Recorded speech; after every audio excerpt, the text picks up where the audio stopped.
Hello and welcome to the YouTube channel StudyXITJ, where you get the most amazing and genuine content. And this is your maths tutor अंकित राज। आज का हमारा topic है geometric mean. Okay, ये lecture number 6 है। Okay, last lecture में हमने geometric progression देखा था। ओके, तो उसका एक क्वेश्चन रिवीजन के लिए मैंने ले रखा है और एक सिग्मा ऑपरेटर है, क्योंकि सिग्मा ऑपरेटर नया है। ठीक है, तो देखिए वहां पे शायद आपको दिख नहीं रहा होगा अपर लिमिट, इसका अपर लिमिट n। ठीक है, तो अपर लिमिट n है, तो इसको सॉल्व करने का पहले तो इसे ही मल्टीप्लाई करना है हमें। तो एक तो तरीका है कि आप ये दोनों को मल्टीप्लाई कर लो और फिर उसको इससे मल्टीप्लाई करना, क्योंकि थोड़ा सा कॉम्प्लिकेटेड होगा आपके लिए। आसान है कि आप पहले इन दोनों को क्लबिंग करो, मल्टीप्लाई कर लो, फिर उस पर r की बस एक पावर चढ़ा देना सब में। तो क्या हो जाएगा 2r² plus 3r plus 2r 5r और प्लस 3। ठीक है, r से मल्टीप्लाई करना है, सब पे r की एक पावर चढ़ा दो।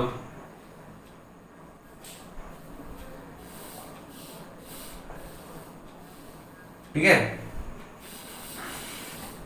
अब मुझे इसे सॉल्व कर। ओके, प्रॉपर्टीज आप जानते हैं ना। सिग्मा ऑपरेटर डिस्ट्रीब्यूटिव होता है for addition and subtraction but not for multiplication. तो डिस्ट्रीब्यूटिव है और कांस्टेंट को हम बाहर ले सकते हैं सिग्मा के। तो this will be equal to 2 sigma r equal to 1 से n r cube plus 5 sigma r square plus 3 sigma r। ठीक है, मैं लोअर लिमिट अपर लिमिट नहीं लिख रहा हूं, लेकिन ये अंडरस्टूड आप समझिए। ओके, कि लोअर लिमिट 1 है, अपर लिमिट n है। तो सिग्मा r क्यूब का फॉर्मूला क्या होता है? n प्लस 1 बाई 2 का होल स्क्वायर। ठीक है, तो 2 इंटू n प्लस 1 का होल स्क्वायर, यानी दोनों पे मैं होल स्क्वायर चढ़ा देता हूं, अपॉन 2 का होल स्क्वायर यानी 4। तो 2/4 क्या हो जाएगा? 2। देख लीजिए कहीं मैंने कैलकुलेशन मिस्टेक तो नहीं कर दिया, अब प्लीज चेक करें। 5 इंटू सिग्मा r स्क्वायर क्या होता है, मैंने बता रखा है n plus 1 2n plus 1 upon 6। ठीक है, प्लस 3 सिग्मा r का फॉर्मूला क्या होता है? n plus 1/2। सिग्मा r क्या है? Sum of first n natural number, वो तो आप बचपन से जानते हैं, n प्लस 1 अपॉन 2। ठीक है, और ये इक्वल किसके है? इक्वल है n की power 4 plus bn cube plus cn square plus dn plus c। ठीक है, अब कोएफिशिएंट मैच करो। n की पावर 4 का कोएफिशिएंट कहां से मिलेगा? बस यहां से, और कहीं से तो नहीं। इसका लीडिंग डिग्री क्यूब है और इसका स्क्वायर, तो n की पावर 4 तो बस यहीं से मिलेगा। ठीक है, n प्लस 1 का होल स्क्वायर को मैं क्या लिख सकता हूं? n square plus 2n plus 1, वो मैं लिख देता हूं।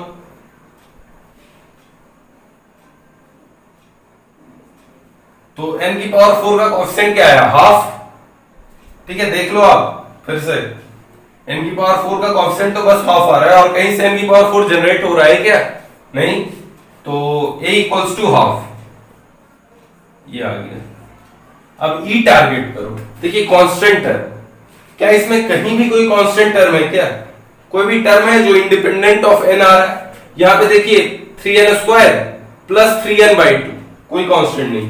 यहां पे देखिए 5/6 इंटू n सबसे मल्टीप्लाइड ही होगा, कांस्टेंट टर्म होगा ही नहीं। ठीक है, यहां पे भी देखिए जो सबसे कम डिग्री होगा वो होगा n स्क्वायर, तो कहीं पे भी कांस्टेंट टर्म नहीं है, यानी e इक्वल्स टू 0। अब हम n क्यूब का कोएफिशिएंट ढूंढते हैं। n क्यूब यहां से बन रहा है क्या? हाँ, 2n क्यूब अपॉन 2, इसका ख्याल रखिएगा, यानी n क्यूब। तो 1 आ रहा है कोएफिशिएंट इधर n क्यूब का, प्लस यहां पे देखिए n into n into 2n, यानी 2n क्यूब, 2 इंटू 5/6, 5/6 का भी तो ख्याल रखना होगा, तो 10/6 प्लस यहां से आ रहा है क्या n क्यूब का कोई कोएफिशिएंट? नहीं। तो यानी हमारा b क्या हो गया? b इक्वल्स टू 1 प्लस 10/6 यानी 16/6। ठीक है, यानी b इक्वल्स टू 8/3 में कह सकता हूं। अब चेक करना, सारे कैलकुलेशन खुद से कॉपी पे करो।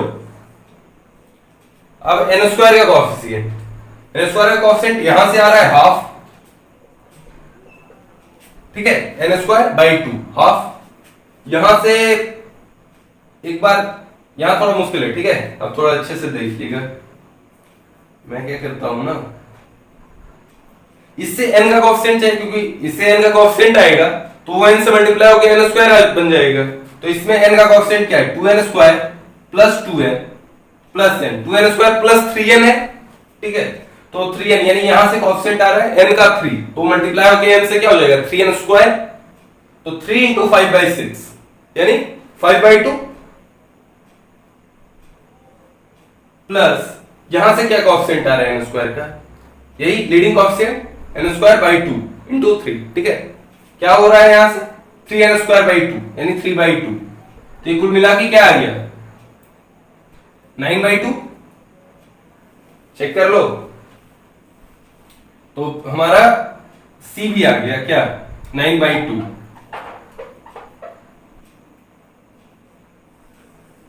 अब D कोएफिशिएंट ऑफ n, यहां से तो कोई भी कोएफिशिएंट ऑफ n नहीं आएगा, यहां से आएगा 5/6, ठीक है। जब ये n 1 से मल्टीप्लाई हो रहा होगा तो 5/6, तो d इक्वल्स टू 5/6 प्लस यहां से जब ये 1 से मल्टीप्लाई होगा तो 3n/2 यानी कोएफिशिएंट क्या हो गया n का 3/2, तो ये बना क्या 5/6 प्लस 3/2 यानी 5/6 प्लस 9/6 यानी 14/6, वही बना ना 14/6, या फिर आपको 7/3, तो D आ गया आपका 7/3। अब जो जो ऑप्शन है देखो, ऑप्शन क्या है E इक्वल्स टू 0, ये तो टिक हो रहा है। B plus D by A is an integer, B plus D करो तो B प्लस D क्या आ रहा है 7/3 प्लस 8/3 यानी 15/3 अपॉन A क्या है हाफ, तो 15/3 5 और हाफ ऊपर जाके मल्टीप्लाई हो जाएगा यानी b plus d by a equals to 10, तो it is an integer, correct. Okay अब दो ऑप्शन और चेक करने हैं हमें, a minus B equals to d minus c, ये प्रूफ करना है हमें क्या ये हो रहा है कि नहीं। अगर ये हो रहा होगा that means a plus C equals to B plus D, check कर लो a प्लस सी है b प्लस डी की नहीं, a plus C 9/2 plus 1/2, 9/2 plus 1/2 यानी 10/2 यानी ये 5 हो गया। और b प्लस डी देखते हैं क्या होता है, b प्लस डी होता है 15/3 यानी वो भी 5, तो यानी ये भी हमारा ऑप्शन करेक्ट हुआ। अब ऑप्शन सी, क्या a b minus 2/3 c minus 1 AP में है, तो अगर वो AP में है तो 2 अगर ABC AP में होते तो 2B equals to A plus C, ठीक है। अभी तक हमने जितने कॉन्सेप्ट पढ़े सब रिवाइज हो जा रहा है एक क्वेश्चन से, तो इसीलिए मैंने ये क्वेश्चन लिया था। तो 2 into B minus 2/3 equals to A plus C minus 1, ये होना चाहिए। B माइनस 2/3 देखिए क्या हो रहा है 8/3 माइनस 2/3 यानी 6/3 दैट मींस 2, तो ये लेफ्ट हैंड साइड तो 4 आ रहा है, ठीक है। 2 इंटू 2 4। अब A प्लस C माइनस 1, ये क्या हो रहा है हाफ प्लस 9/2 यानी 10/2 that means 5, 5 minus 1 right hand side भी 4 आ गया, ठीक है, यानी इक्वल है। तो यानी all 4 options were correct, A B C D multiple correct answers type थे। नोट कर लो आप सॉल्यूशन, मैं वेट कर रहा हूं, आप नोट कर लो।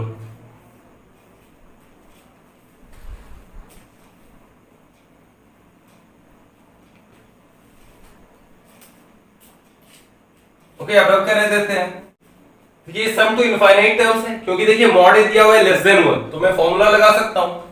तो x इक्वल्स टू क्या हो जाएगा a upon 1 minus r, where a is the first term and r is the common ratio. तो यहां का फर्स्ट टर्म क्या है 1, कॉमन रेशियो क्या है a, तो 1 अपॉन 1 माइनस a, वहीं y क्या हो गया y सिमिलरली हो जाएगा 1 अपॉन 1 माइनस b, ठीक है। चेक कर लो, वैसे आप चेक कर सकते हो। तो मुझे एक इनफाइनाइट जीपी है 1 प्लस ए बी, क्योंकि मॉड ए लेस देन 1 है मॉड बी लेस देन 1 है, तो मॉड ए बी भी लेस देन 1 ही होगा, ठीक है ना। तो उसका सम क्या हो जाएगा, मुझे उसी वही वैल्यू बतानी है, ठीक है। तो इसका सम क्या होगा a upon 1 minus r A B, बस ए बी की वैल्यू पटक दो यहां से a और b की वैल्यू निकालो, वो ले जाके पटक दो वहां पे। तो अगर x equals to 1 upon 1 minus a है तो 1 minus a equals to 1 upon x लिख सकता हूं ना रेसिप्रोकल से।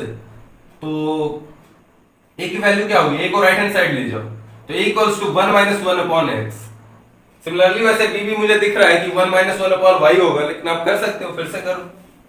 तो 1 minus B equals to 1 upon Y, तो बी को राइट हैंड साइड ले गए तो बी आ गया। ओके, अब मुझे ए बी चाहिए, 1 माइनस ए बी, तो equals to 1 upon 1 minus A into B, तो 1 minus 1 by X into 1 minus 1 by Y, तो ये क्या हो जाएगा, मल्टीप्लाई कर लेते हैं। तो 1 minus 1 by Y minus 1 by X plus 1 by X Y, ठीक है, यही होगा, ये ए बी हुआ। ओके, तो 1 माइनस ए बी क्या हो जाएगा, 1 माइनस ये सब, तो 1 minus 1 plus 1 by Y plus 1 by X minus 1 by X Y, ठीक है। तो यानी 1 by X plus 1 by Y minus 1 upon X Y, LCM ले लो एक्स वाई, तो ये क्या आया, एक्स प्लस वाई माइनस 1, यही है, देख लो आप। ओके, तो 1 माइनस ए बी की जगह पे पुट करो,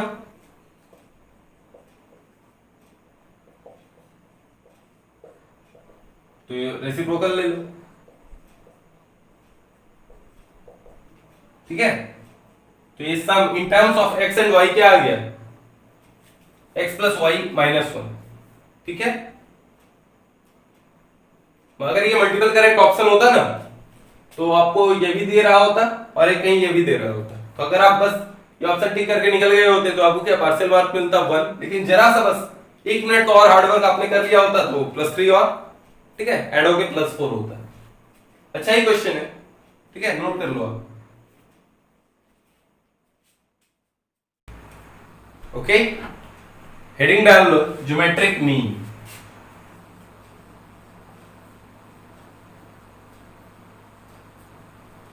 जिस तरह से आप अरिथमेटिक मीन के तीनों केसेस को देखे थे, उसी तरह से आप ज्योमेट्रिक मीन के भी तीनों केसेस को ना इंडिपेंडेंटली देखना।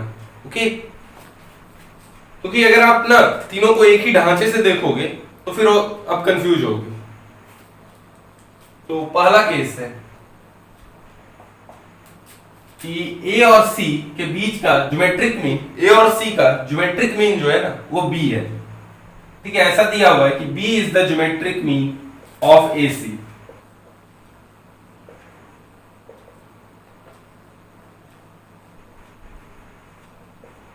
तो अब बी की वैल्यू बताओ in terms of a and c. जैसे बी में करते थे बिल्कुल उसी तरह से, अगर बी ए और सी का ज्योमेट्रिक मीन है ना, तो ए बी सी को जीपी में होना पड़ेगा, ठीक है। That means B by A equals to C by B, ठीक है, करेक्ट। तो अगर ऐसा होगा तो B square equals to A C होगा। तो हम कह सकते हैं दो नंबर का जो ज्योमेट्रिक मीन होगा that will be equals to plus minus root under a c, geometric mean का whole square equals to A c. Okay, देखिए अरिथमेटिक मीन वाले केसेस में कोई कंस्ट्रेंट नहीं था, लेकिन यहां पे कंस्ट्रेंट है। कंस्ट्रेंट ये है कि ए और c must be of same sign, मतलब कि अगर ए नेगेटिव है ना तो सी भी नेगेटिव होना चाहिए, और अगर ए पॉजिटिव है तो सी भी पॉजिटिव होना चाहिए। ओके, देखिए क्यों, आप यहां पे देखो, इससे आप ऑब्जर्व करना, ए और सी आप मान लो अपोजिट साइन के, तो आप क्या मानोगे कि ए पॉजिटिव और सी को नेगेटिव, ठीक है। तो वैसे होना चाहिए a c must be of same sign. तो हम इसी को रीचेक कर रहे हैं कि जो हम स्टेटमेंट दे रहे हैं क्या वो वैलिड है भी कि नहीं। ये ऐसे ही हम हवा में तो बातें नहीं कर रहे हैं। तो देखो ए पॉजिटिव है, अब बी जो है उसका साइन आप मान लो कि चलो पॉजिटिव रहा, ठीक है, कुछ देर के लिए, तो सी अपॉन बी, और बी का साइन पॉजिटिव है और सी क्या है नेगेटिव, तो लेफ्ट हैंड साइड तो क्या आ गया पॉजिटिव और राइट हैंड साइड नेगेटिव, ठीक है। कहीं कभी इक्वल होंगे नहीं होंगे। अच्छा, आप वहीं पे मानते बी को नेगेटिव साइन का, बी को नेगेटिव साइन का, तो यहां पे भी बी को आप नेगेटिव साइन का मान रहे होते, तो ये आ जाता पॉजिटिव साइन का, ये आ जाता नेगेटिव साइन का, ठीक है। दोनों केसेस से हमने ये ऑब्जर्व करा कि कभी भी ए और सी अपोजिट साइन के नहीं हो सकते। ये सब जो केसेस है ना, ये सब इनवैलिड केस है। ओके, टाइप 1 में कहीं भी कोई दिक्कत? बताओ अगर कोई भी ट्रबल है तो। टाइप 2 इसी टाइप का है। टाइप 2 अब देखते हैं। टाइप 2 में क्या होता है, बस इसमें दो नंबर्स हो रहे होते हैं, उसमें नंबर्स n हो जाते हैं। a1 a2 से लेके an का ज्योमेट्रिक मीन क्या हो जाएगा? ज्योमेट्रिक मीन वहां पे क्या हो रहा था, a और c का रूट अंडर ac ना, यानी ac की पावर हाफ। दो नंबर था इसलिए ac की पावर 1/2। यहाँ पे n नंबर्स है तो पावर 1/n हो जाएगा। तो ज्योमेट्रिक मीन इसका हो जाएगा a1 into a2 into an सब मल्टीप्लाइड और पावर 1/n। ओके, ये type 3 to insert n geometric means between a and b। ठीक है, ये टाइप देख लेते हैं। तो टाइप 1 और टाइप 2 कवर्ड है, कोई दिक्कत? Type 3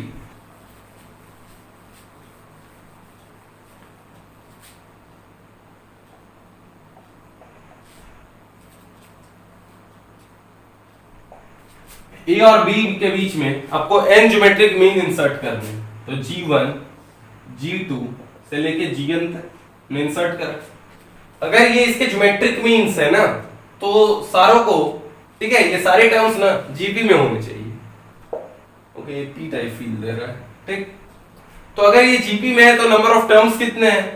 n+2। अच्छा, जीपी का nth टर्म होता क्या है? जीपी का nth टर्म होता है इक्वल टू फर्स्ट टर्म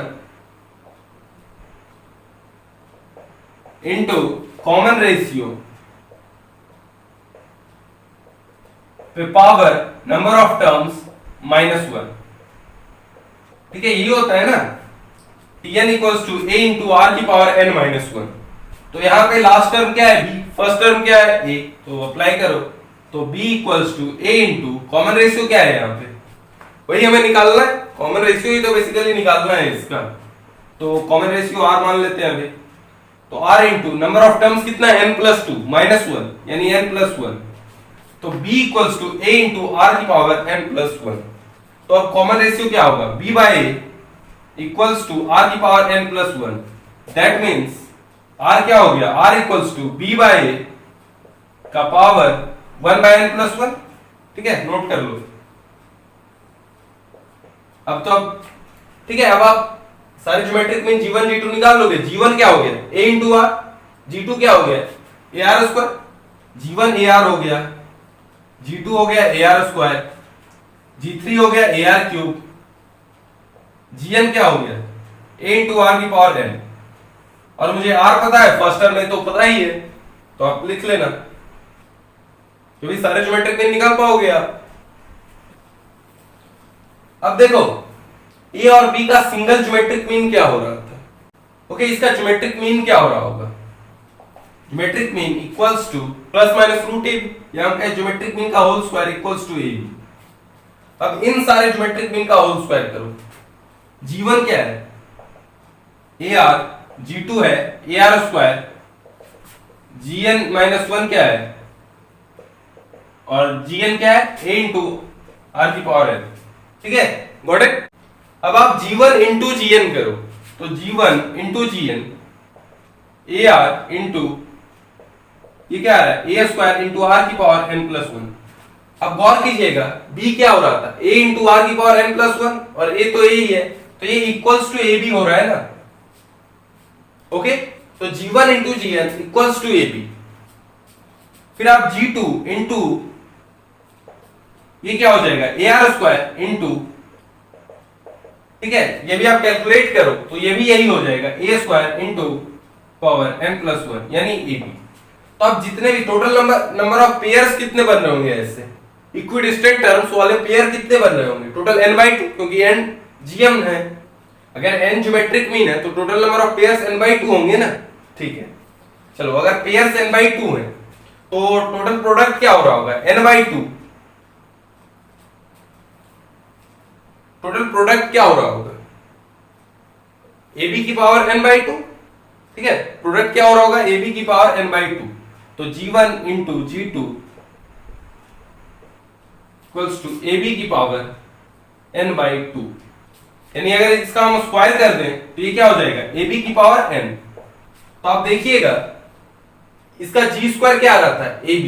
अगर सिंगल अरिथमेटिक मीन का g स्क्वायर ab आ रहा था अगर सिंगल ज्योमेट्रिक मीन से, तो ज्योमेट्रिक मीन का होल स्क्वायर अगर ए बी आ रहा था, तो अगर multiple geometric mean n geometric means insert करेंगे तो उसका होल स्क्वायर ए बी की पावर n आ रहा है।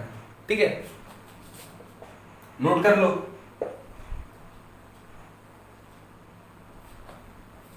ठीक है, सारे पॉइंट्स क्लियर है ना अभी तक के? अगर क्लियर है तो कुछ क्वेश्चन कर लेते हैं। ठीक है, नोट कर लो जो भी नोट करना है आपको।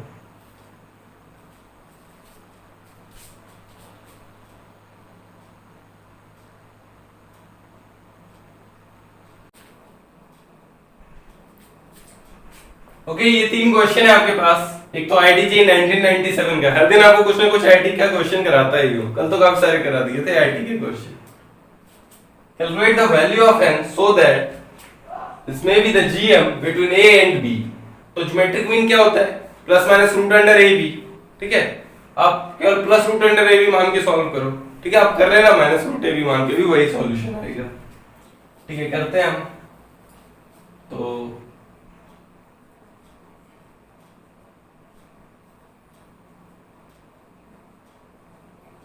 ये जीएम है यानी इक्वल होगा रूट ए बी के। उसको इस तरह से लिख लेता हूं, डिनोमिनेटर को राइट हैंड साइड मल्टीप्लाई कर दो तो क्या होगा?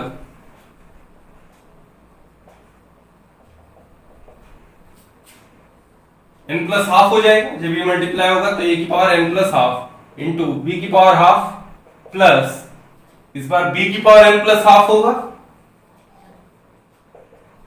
इंटू a की power half. Correct.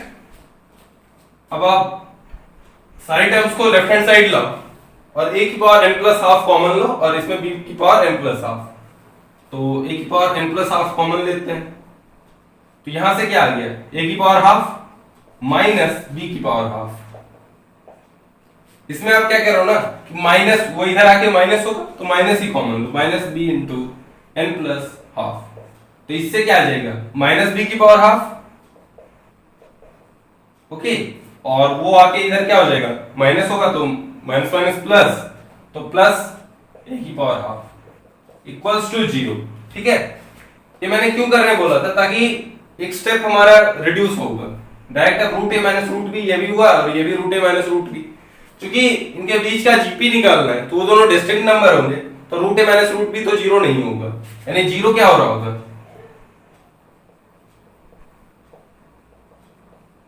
That means, अरे 0 एक ही सूरत 0 होना यानी ये दोनों को इक्वल होना। तो ये चूंकि डिस्टिंक्ट है तो इक्वल एक ही सूरत पे हो सकते हैं जब इसका पावर दोनों का 0 हो जाए। तो पावर 0 हो that means n plus half equals to 0। That means n equals to minus half. ऐसा सिमिलर क्वेश्चन मैंने अरिथमेटिक मीन के टाइम भी कराया था आपको। ओके, क्वेश्चन नंबर 2 सॉल्व करो। दो नंबर है, उनका am 34 है। नंबर मान लेते हैं a और b, तो यानी a प्लस b बाई 2 34 है।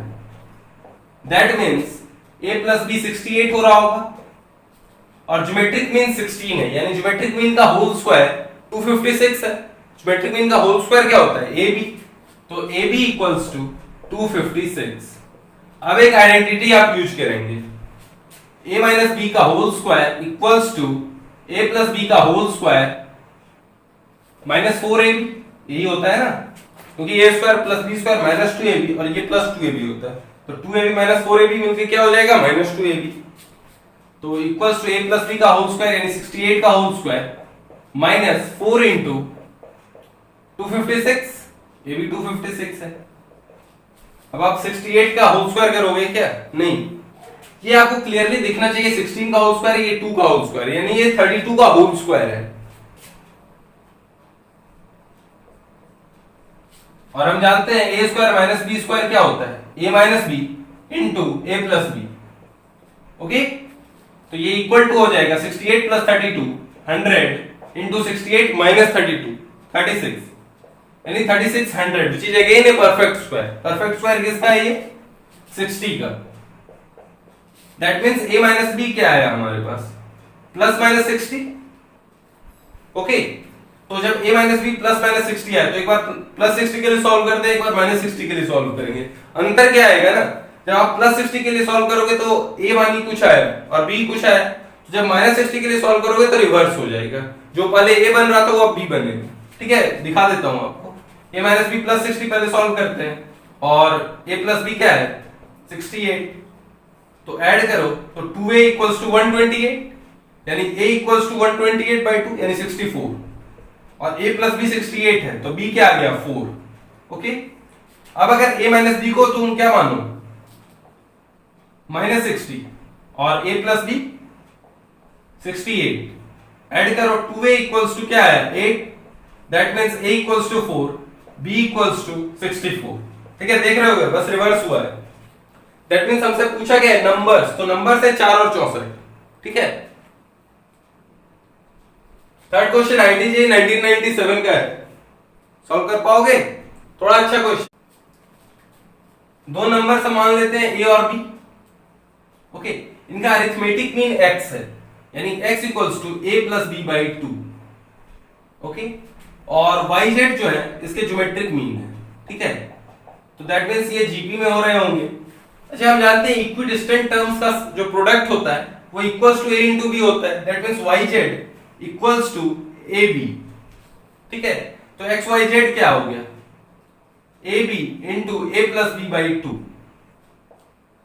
ये कैसे आया आप समझ गए ना? अगर नहीं तो फिर आप ऐसे करना, yz जो होगा ना x y a yz और b ये जीपी में है, तो इसको मान लेना a ar² ar³, तो b = ar³।